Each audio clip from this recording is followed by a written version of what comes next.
नमस्कार बॉस, स्वागत है आपका। मैं हूं आपके साथ नेहा दुबे। सबसे पहले बात झारखंड की करते हैं। झारखंड में विकास कार्य को गति देने के लिए मुख्यमंत्री हेमंत सोरेन ने प्रदेश से लेकर जिला स्तर तक के काम की समीक्षा की है और इसके बाद इसका निर्णय लिया। मंत्रिपरिषद की बैठक के बाद झारखंड मंत्रालय में मीडिया कर्मियों को संबोधित करते हुए उन्होंने कहा कि विभाग की समीक्षा के साथ साथ जिला स्तर पर समीक्षा करने का निर्देश मंत्रियों को दिया गया है। उन्होंने कहा कि समीक्षा का काम अगले 2 महीने के अंदर पूरा किया जाएगा। मुख्यमंत्री ने कहा है कि इससे पता चलेगा कि कौन अधिकारी कैसे हैं और कामकाज कैसा कर रहे हैं। मुख्यमंत्री हेमंत सोरेन ने कहा कि विकास को गति देने के लिए सरकार 15 से 16 एजेंडों पर काम करेगी। उन्होंने कहा कि हम लोगों ने ये तय किया है कि आने वाले समय में राज्य को एक बेहतर दिशा कैसे दी जा सकती है। इसके लिए हमने 15-16 पॉइंट्स बनाए हैं, जिसके आधार पर हम लोग अभी राज्य को दिशा देने के लिए रूपरेखा तैयार करेंगे। मुख्यमंत्री ने कहा कि सभी अपने जो मंत्री हैं अपने अपने विभागों की समीक्षा करना प्रारंभ करेंगे। सिर्फ रांची ही नहीं, जिला कार्यालय तक ये समीक्षा होगी। सभी जिलों में बैठक होगी और सभी विभागों के कामकाज सभी मंत्री समीक्षा करेंगे। मुख्यमंत्री ने कहा कि सरकारी कर्मियों का जो प्रमोशन है उन सबकी भी समीक्षा होगी और जल्द से जल्द इस समस्या का समाधान किया जाएगा।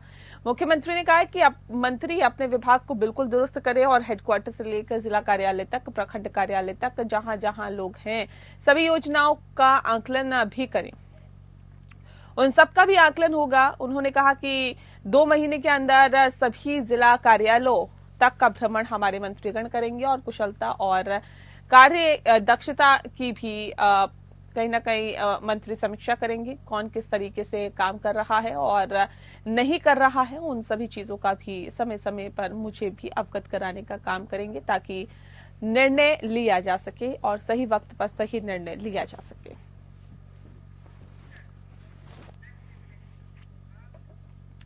झारखंड में सरकारी शिक्षा की स्थिति अच्छी नहीं है। ऐसे में राज्य के नवनियुक्त शिक्षा मंत्री रामदास सोरेन ने झारखंड के सरकारी स्कूलों में शिक्षा की गुणवत्ता बेहतर करने और बेहतर बनाने के लिए कई स्तर पर काम करने की बात कही है। प्रोजेक्ट भवन मंत्रालय में संपूर्ण कैबिनेट की पहली बैठक के बाद खास बातचीत में शिक्षा मंत्री रामदास सोरेन ने कहा है कि मुख्यमंत्री ने राज्य में शिक्षा व्यवस्था और पूरे विभाग की विस्तृत समीक्षा करने के निर्देश दिए हैं। झारखंड के शिक्षा मंत्री रामदास सोरेन ने कहा है कि राज्य में ग्रामीण विद्यालयों में विद्यार्थी हैं तो वहां शिक्षकों का अभाव है, शहरों में शिक्षकों की उपलब्धता है तो वहां विद्यार्थियों की कमी है। ऐसे में विद्यालयों की पहचान कर इस असमानता को दूर किया जाएगा। और राज्य के शिक्षा मंत्री रामदास सोरेन ने कहा है कि मुख्यमंत्री हेमंत सोरेन ने सभी मंत्रियों को कार्य करने का निर्देश दिया है। उन्होंने कहा है कि जिला स्तर और राज्य स्तर पर समीक्षा कर रिपोर्ट कलेक्ट करने का निर्देश दिया है। उन्होंने कहा कि जहां तक संभव हो सकेगा विभाग की समस्याओं का समाधान भी किया जाएगा।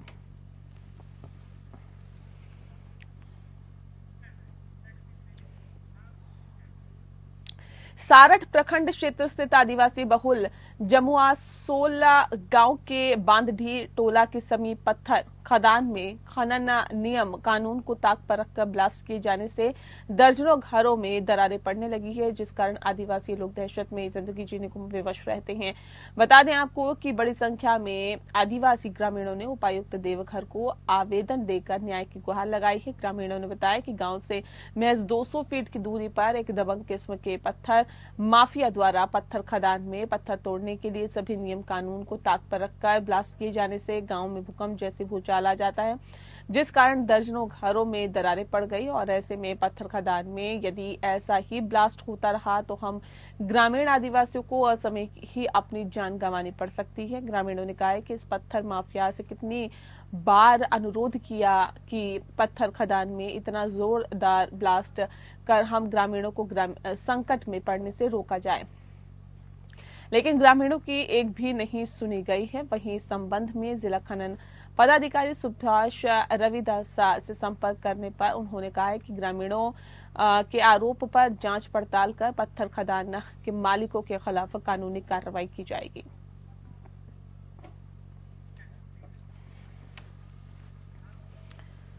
नशा तस्करों के खिलाफ रांची पुलिस को बड़ी कामयाबी मिली है। ओडिशा से रांची के रास्ते गांजा की तस्करी हो रही थी। एसएसपी चंदन सिन्हा को मिली गुप्त सूचना के आधार पर पुलिस की टीम ने कार्रवाई करते हुए 407 किलो गांजा के साथ 2 तस्करों को गिरफ्तार किया, जिसमें धर्मवीर सिंह और राजेंद्र सिंह शामिल हैं। एसएसपी ने प्रेस कॉन्फ्रेंस कर जानकारी देते हुए बताया कि सूचना मिली कि ओडिशा से रांची की ओर कंटेनर ट्रक में गांजा लोड करके लेकर जाया जा रहा था, जिसके बाद एक टीम का गठन किया गया। गठित टीम द्वारा त्वरित कार्रवाई करते हुए रांची रामगढ़ मार्ग में उकरीदा नकवाटोली के पास कंटेनर ट्रक को पकड़ा गया। पकड़े गए ट्रक की तलाशी लेने पर ट्रक के केबिन के अंदर ड्राइवर सीट पर पीछे बने बॉक्स से कुल 16 प्लास्टिक के बोरे में करीब 406 किलोग्राम गांजा बरामद किया गया। गांजा को संबलपुर से लाकर टोल गेट के पास रामगढ़ में देना था और बरामद गांजा का अनुमानित मूल्य लगभग 2 करोड़ रुपए है।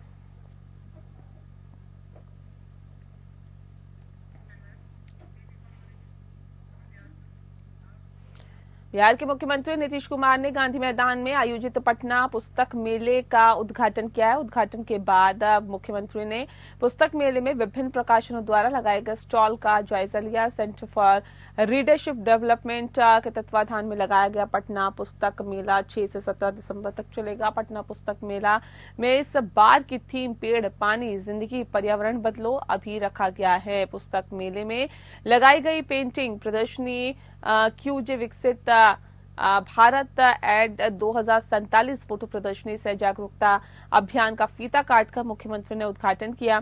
पुस्तक मेले के आयोजन मंडल ने मुख्यमंत्री को पौधा और पुस्तक भेंट कर स्वागत किया। पटना पुस्तक मेला प्रांगण में राजस्व एवं भूमि सुधार विभाग, श्रम संसाधन विभाग, समाज कल्याण विभाग, विज्ञान प्रौद्योगिकी एवं तकनीकी शिक्षा विभाग, बिहार राज्य आपदा प्रबंधन प्राधिकरण सहित विभिन्न विभागों द्वारा लगाई गई प्रदर्शनी का निरीक्षण किया। और पुस्तक मेला भ्रमण के दौरान मुख्यमंत्री ने कहा कि जल और हरियाली सुरक्षित रहेगी तभी जीवन सुरक्षित रहेगा, क्योंकि जल और हरियाली के बीच ही जीवन संभव है। इसको लेकर हम लोगों ने वर्ष 2019 में जल जीवन हरियाली अभियान की शुरुआत की थी। इस अवसर पर उप मुख्यमंत्री विजय कुमार सिन्हा भी मौजूद रहे।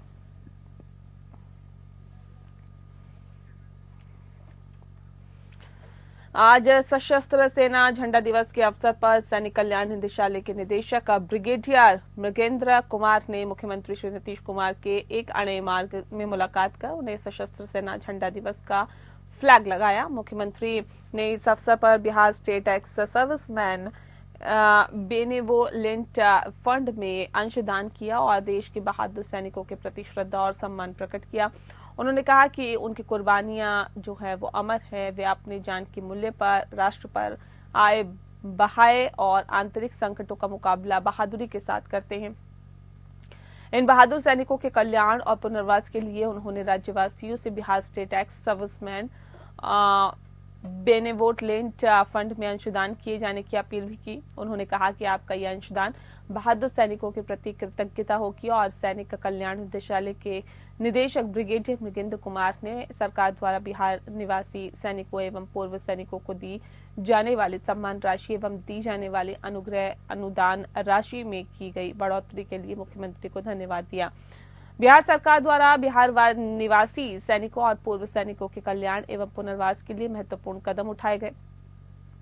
अनुग्रह अनुदान की राशि को 11 लाख रुपए से बढ़ाकर 21 लाख रुपए कर दिया गया। सशस्त्र सेना की सैन्य सेवा से विमुक्त दिव्यांग सैनिकों के लिए अनुग्रह अनुदान की राशि को 50,000 रुपए से बढ़ाकर 2 लाख रुपए किए गए हैं और साथ ही बिहार निवासी शौर्य पुरस्कार विजेताओं को दी जाने वाली सम्मान राशि में भी वृद्धि की गई है।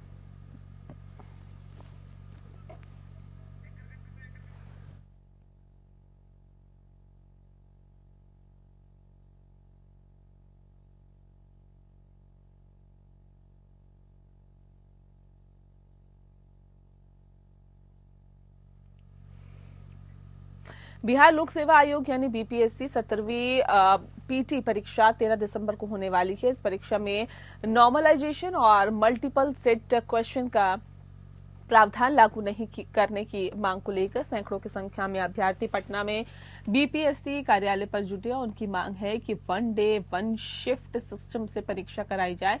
अपनी मांगों को लेकर अभ्यर्थी प्रदर्शन कर रहे थे, जिनके ऊपर पुलिस ने लाठीचार्ज किया और इनमें से छात्र नेता दिलीप कुमार समेत कई अभ्यर्थियों को चोटें भी आई है। सैकड़ों की संख्या में बीपीएससी की तैयारी कर रहे युवक और युवतियां बेली रोड पर जमा हुए।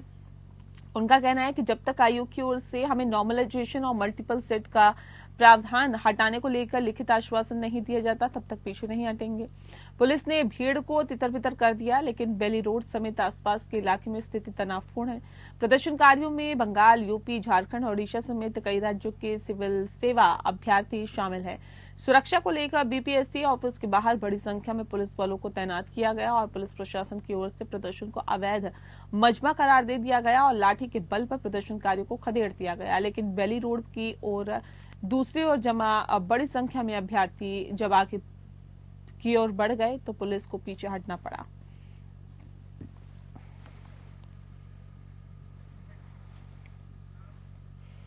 गुप्त सूचना के आधार पर भागलपुर जिले के कोतवाली थाना क्षेत्र से उत्पाद विभाग ने भारी मात्रा में शराब को जब्त किया है। ये शराब पश्चिम बंगाल से ट्रांसपोर्ट के जरिए भागलपुर लाई गई थी। बता दें कि उत्पाद विभाग को आज सुबह गुप्त सूचना मिली थी कि ट्रक से भारी मात्रा में पश्चिम बंगाल से विदेशी शराब को लाया गया, जिसके बाद पुलिस ने कार्रवाई करते हुए ट्रक चालक सहित 4 लोगों को गिरफ्तार किया। इसको लेकर भागलपुर उत्पाद अधीक्षक प्रमोदित नारायण सिंह ने कहा है कि पिछले कई दिनों से सूचना मिल रही थी कि ट्रांसपोर्ट के जरिए भागलपुर में विदेशी शराब लाई जा रही है।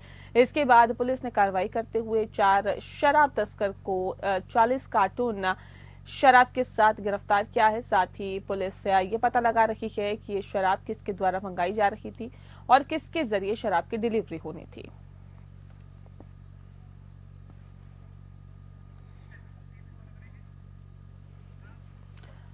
रोहतक जिले के गांव किलोई के एक शादी समारोह में कुछ बदमाशों द्वारा बारात में आए 2 युवकों पर अंधाधुंध फायरिंग कर दी गई है। फायरिंग में एक युवक की मौत हो गई जबकि दूसरा घायल हुआ है। मृतक का नाम मंजीत अहलावत है। दरअसल जिला झज्जर के गांव डिगल से बारात गांव किलोई में आई हुई थी। बारात किलोई गांव के भूमि गार्डन में पहुंच चुकी थी और सभी शादी की खुशी मना रहे थे।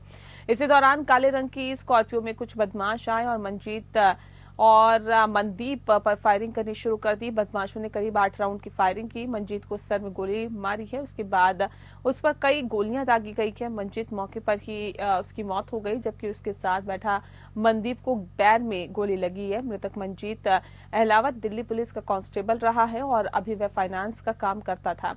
मृतक मंजीत दूल्हे के रिश्ते में भाई लगता था और मौत के बाद शादी की खुशी मातम में बदल गई। पुलिस ने परिजनों के बयान के साथ ही हत्या का अज्ञात लोगों के खिलाफ मामला दर्ज कर जांच शुरू कर दी।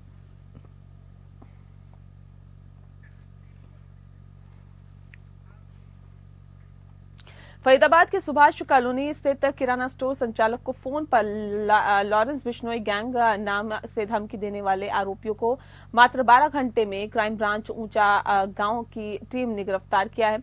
दोनों आरोपियों के नाम कुलदीप और नितिन है। दोनों ही अलग अलग जगह के रहने वाले हैं। मुख्य आरोपी कुलदीप राजस्थान के कामा गांव के पास का रहने वाला है। आरोपी कुलदीप को किराना स्टोर संचालक केशव जैन का मोबाइल नंबर दिया था और दोनों ने फोन पर लॉरेंस बिश्नोई गैंग के नाम से धमकी देने और पैसा ऐंठने की योजना बनाई थी। दोनों आरोपियों का कोई क्रिमिनल रिकॉर्ड नहीं है और न ही किसी गैंग से ताल्लुकात है।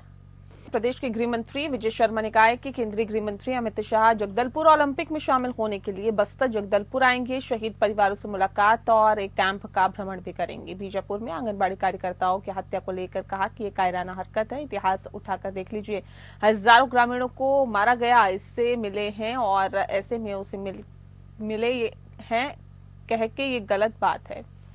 राजनीतिक और सामाजिक क्षेत्र में जिन्होंने अच्छा मुकाम हासिल किया है, ना कि जंगलों में हथियार लेकर घूमते रहते हैं, ऐसे लोगों को भी हमने बस्तर ओलंपिक में आमंत्रित किया है और प्रेरणा का विषय है, समझना पड़ेगा।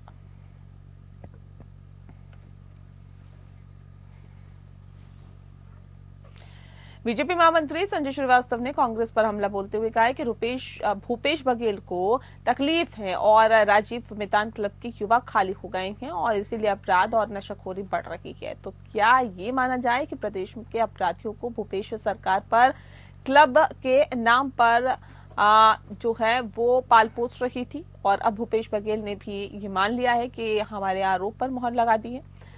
वो स्वयं राजीव मितान क्लब के युवाओं को अपराधी कह रहे हैं और अगर वो लोग अपराधी नहीं है तो बघेल को माफी मांगनी चाहिए। बीजेपी तो शुरू से कांग्रेस को अपराधियों की शरण स्थली बताती आ रही है और बघेल की सरकार उनकी संरक्षण बनी हुई थी।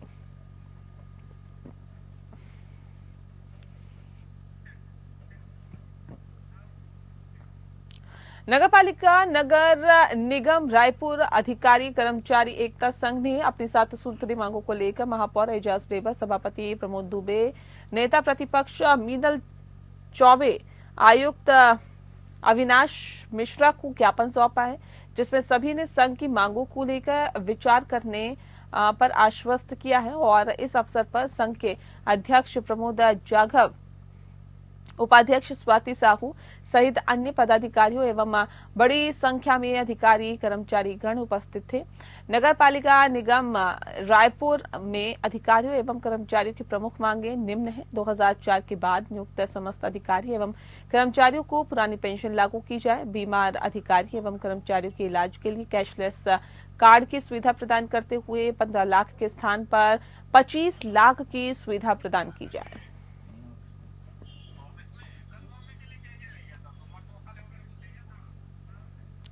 विधायक सुनील कुमार सोनी ने दक्षिण विधानसभा के लेफ्टिनेंट अरविंद दीक्षित वार्ड क्रमशः 56 के अंतर्गत अरिहंत कॉम्प्लेक्स से पुजारी पेट्रोल पंप एवं प्रियदर्शनी नगर के आसपास के क्षेत्र में 29.18 लाख लागत राशि के बीटी रोड सहित वार्ड के विभिन्न गलियों में सड़क डामरीकरण के नवीन निर्माण कार्यों का श्रीफल फोड़कर कुदाल चलाकर भूमि पूजन किया है। विधायक सोनी ने कहा है कि भारतीय जनता पार्टी विकास के लिए कृत संकल्पित है और इसी क्रम में उन्होंने दक्षिण विधानसभा के वार्ड में भूमि पूजन का विकास कार्यों की शुरुआत की है।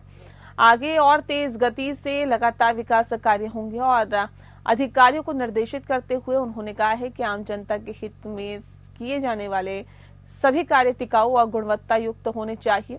निर्माण कार्यों को निर्धारित समय सीमा के भीतर प्राथमिकता के साथ पूरा करें और भारत रत्न संविधान निर्माता डॉक्टर BR अम्बेडकर को महापरिनिर्वाण दिवस पर रायपुर दक्षिण विधायक सुनील सोनी गणमान्य जनों ने श्रद्धांजलि दी। भारत रत्न संविधान निर्माता BR अम्बेडकर को उनके महापरिनिर्वाण दिवस पर राजधानी शहर के कलेक्ट्रेट चौक के सामने स्थित उनकी प्रतिमा के समक्ष नगर निगम रायपुर संस्कृति विभाग के तत्वाधान में रखे गए संक्षिप्त पुष्पांजलि आयोजन में रायपुर दक्षिण विधायक सुनील सोनी ने डॉक्टर BR अम्बेडकर को सादर नमन करते हुए श्रद्धांजलि अर्पित की।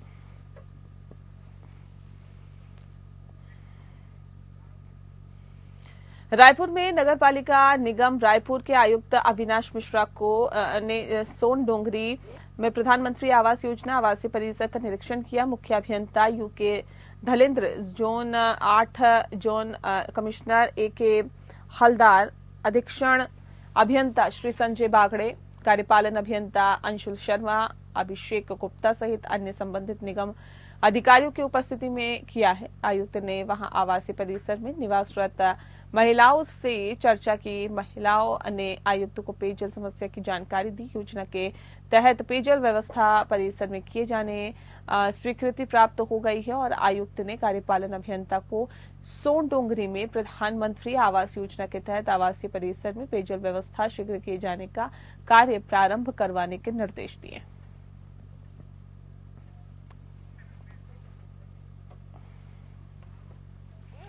कल्याण के डोंबिवली में आयोजित होने वाला 20वां अखिल भारतीय आगरी महोत्सव 10 दिसंबर से शुरू होकर 17 दिसंबर तक चलेगा। इस भव्य महोत्सव का उद्घाटन मुख्यमंत्री देवेंद्र फडणवीस के हाथों में किया जाएगा और जबकि उप मुख्यमंत्री एकनाथ शिंदे भी इस अवसर पर विशेष रूप से उपस्थित रहेंगे। शुक्रवार को इस महोत्सव की जानकारी देने के लिए डोंबिवली की अगर हम बात करें, डोंबिवली में एक प्रेस कॉन्फ्रेंस आयोजित की गई जहां पर आगरी यूथ फोरम के अध्यक्ष गुलाब वजह ने विस्तृत जानकारी साझा की। बता दें आपको कि इस अवसर पर इस महोत्सव के दौरान कला, साहित्य, सांस्कृतिक, शैक्षणिक और सामाजिक क्षेत्रों में उत्कृष्ट योगदान देने वाले आगरी समाज के लोगों का सम्मान किया जाएगा और महोत्सव की विशेषताओं में लाड़की बहनों के लिए एक विशेष दिन भी शामिल है, जहां पर पूरी व्यवस्था महिलाओं के हाथ में रहेगी। गुलाब वजह ने बताया है कि इस महोत्सव में आगरी समाज की संस्कृति और उपलब्धियों को दर्शाने वाले विभिन्न कार्यक्रम आयोजित किए जाएंगे।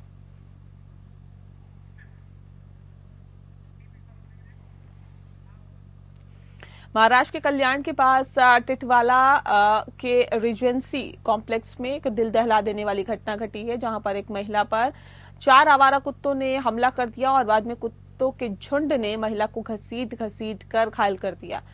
हमले में गंभीर रूप से घायल महिला को इलाज के लिए अस्पताल ले जाया गया। घटना का सीसीटीवी फुटेज वायरल हो रहा है और इस घटना से इलाके में दहशत का माहौल है। संबंधित अधिकारियों द्वारा आगे की जांच की जा रही है। जानकारी के अनुसार आज तकरीबन 1 बजे के आसपास की ये घटना है। टिटवाला के रिजेंसी कॉम्प्लेक्स के कैंप में एक 68 वर्षीय महिला पर कुत्तों ने झुंड से हमला कर दिया और कुत्तों के झुंड ने महिला को 50 मीटर दूर तक घसीटा और उसके बाद कुछ लोग दौड़कर आए तो कुत्ते महिला को छोड़कर भाग गए। इस हमले में महिला गंभीर रूप से घायल हो गई। स्थानीय लोगों का कहना है कि क्षेत्र में आवारा कुत्तों की संख्या तेजी से बढ़ रही है, जिससे कि जो बच्चे हैं, बुजुर्ग हैं, राहगीरों की सुरक्षा को लेकर भी चिंता जताई गई है। नागरिकों का आरोप है कि कल्याण, डोंबिवली, मनपा प्रशासन इस गंभीर समस्या को अनदेखा कर रहा है।